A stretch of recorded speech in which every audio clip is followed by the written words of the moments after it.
Assalamualaikum warahmatullahi wabarakatuh. Selamat pagi anak-anak kelas 4. Berjumpa lagi dengan Bu Guru pada pembelajaran yang ke-6. Kali ini kita akan belajar tentang unsur intrinsik cerpen. Kemarin Bu Guru sudah mengajarkan memilah dan mengartikan apa itu unsur intrinsik. Sekarang Bu Guru akan ulangi kembali sedikit tentang unsur-unsur intrinsik yang terdapat dalam cerpen. Yang pertama adalah tema. Jadi setiap cerpen akan mempunyai tema. Selain judul juga punya tema. Kemudian tokoh dan karakter tokoh. Karakter tokoh itu ada protagonis, antagonis, tritagonis, dan juga perwatakan. Ada yang baik, ada yang jahat, ada yang sombong, ada yang rajin. Kemudian yang ketiga itu adalah alur, bisa alur maju, yang terus ya, misalnya cerpen mulai dari kecil sampai dewasa. Kalau ada yang alur mundur, itu berarti ceritakan yang dewasa dulu, kemudian mengingat kembali masa kecilnya, itu alur mundur. Kemudian ada latar atau setting cerita, tempat di mana terjadinya cerita, serta amanat, yaitu pesan yang terkandung dalam cerita. Pada pembelajaran ini kamu akan berlatih menemukan pesan atau amanat dalam cerpen. Biasanya pesan itu berupa nilai-nilai luhur dalam kehidupan. Apa itu nilai-nilai luhur kehidupan? Nilai-nilai luhur itu bisa berupa nilai moral, agama, kejujuran, tanggung jawab, harga diri, atau bahkan tenggang rasa. Sesuai dengan nilai Pancasila yang kemarin kita bahas, yaitu sila pertama dan sila kedua. Kemudian kalau nilai kehidupan sendiri adalah sesuatu yang dianggap baik oleh masyarakat dan harus dipertahankan. Jadi nilai-nilai tersebut biasanya berkembang dalam sebuah masyarakat. Demikian dengan karya sastra, nilai terlihat dalam kehidupan tokoh yang diceritakan. Jadi nilai-nilai kehidupan moral itu digolongkan atau dikelompokkan menjadi beberapa bagian, di antaranya yaitu nilai moral. Nilai moral itu berhubungan dengan perilaku, berhubungan dengan akhlak tokoh utamanya atau tokoh pembantunya. Kemudian yang kedua adalah nilai sosial. Kalau nilai sosial ini berhubungan dengan antar manusia pada lingkungan tertentu. Bagaimana hubungannya, rukun, apa tidak rukun, itu nilai sosial. Yang ketiga adalah nilai budaya, biasanya berhubungan dengan kebiasaan, adat istiadat, dan pola pikir. Misalnya kebiasaannya setiap minggu harus gotong royong, misalnya kerja bakti, itu nilai budaya. Kemudian jika hari besar keagamaan harus melakukan ini, itu berarti nilai budaya. Yang keempat adalah nilai agama. Nilai agama ini berhubungan dengan norma-norma keagamaan. Tiap-tiap agama berbeda-beda. Kemudian ada nilai psikologis. Nilai psikologis ini berhubungan dengan kondisi kejiwaan atau batin tokohnya. Sekarang Bu Guru akan bersama-sama dengan kalian membaca cerpen. Setelah membaca cerpen ini, kalian harus menemukan unsur intrinsik dalam cerpen. Sekarang kita baca bersama-sama ya. Taman bermain yang hilang. Malam hari merupakan malam yang ditunggu oleh Kupi, kepiting kecil.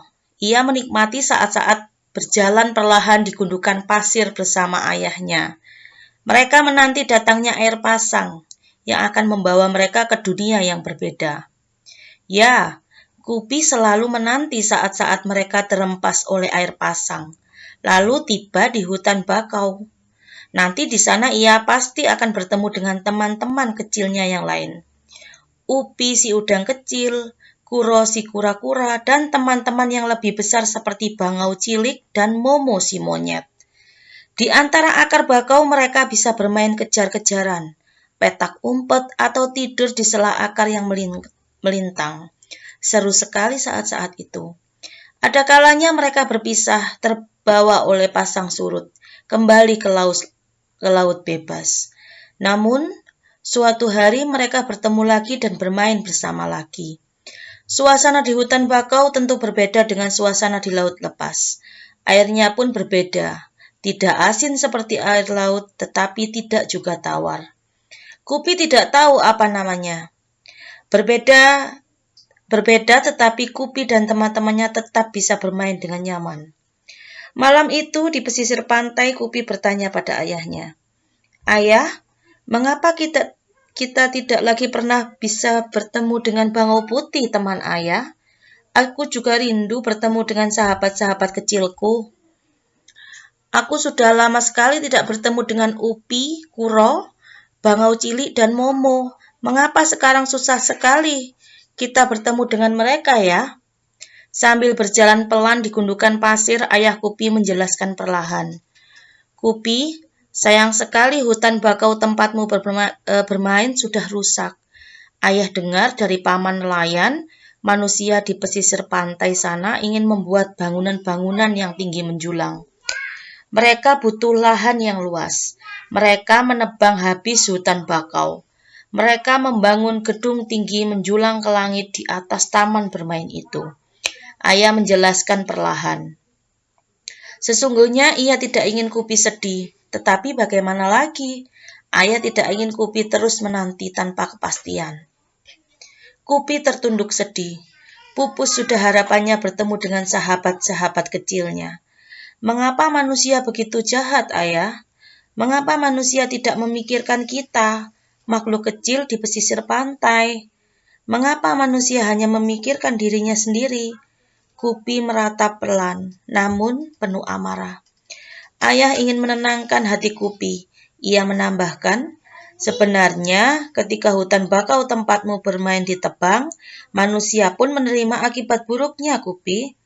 Air laut akan semakin mudah mencapai daratan. Tidak ada lagi pohon bakau yang menahan. Lama-kelamaan air tanah di sekitar pantai akan menjadi air asin. Manusia kan tidak bisa minum air asin, Kupi." Ayah berusaha menjelaskan panjang lebar. Ayah kemudian menambahkan, "Dengan rusaknya pantai akibat penebangan bakau, kegiatan manusia pun menjadi terganggu. Sekarang wisatawan yang berkunjung ke pantai ini semakin berkurang. Para pedagang yang dulu berjualan di sekitar sini tidak ada lagi. Pemandu wisata yang biasa menjelaskan tentang keindahan pantai dan hijaunya bakau pun sudah jarang terlihat. Nelayan yang biasa menjual hasil tangkapan mereka pun tinggal sedikit."